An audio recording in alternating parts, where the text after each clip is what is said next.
The ironclads are some of the most fascinating naval technology of this time period.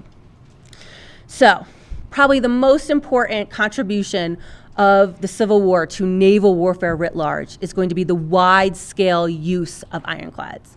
Like I said, technically ironclads have been used before this, but they will never be built to such a scale, and this will be the first time ever that we see an ironclad fight an ironclad, right?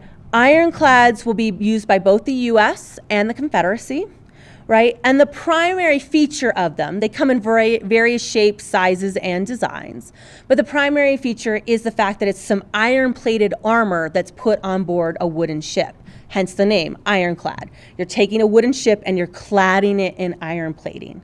The thickness of that plating might vary, right?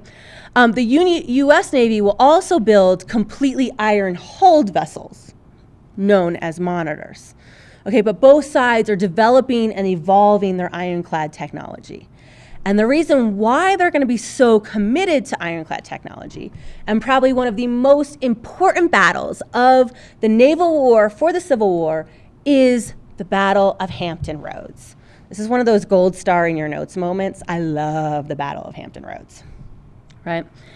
So, to give you some setup here, because again, we're just kind of doing some case studies in naval history and not everything. Confederate Secretary of the Navy, Stephen R. Mallory, he and his men have captured a U.S. vessel. It was known as the Merrimack.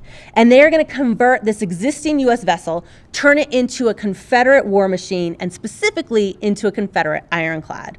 They're going to rename her the Virginia, the CSS Virginia.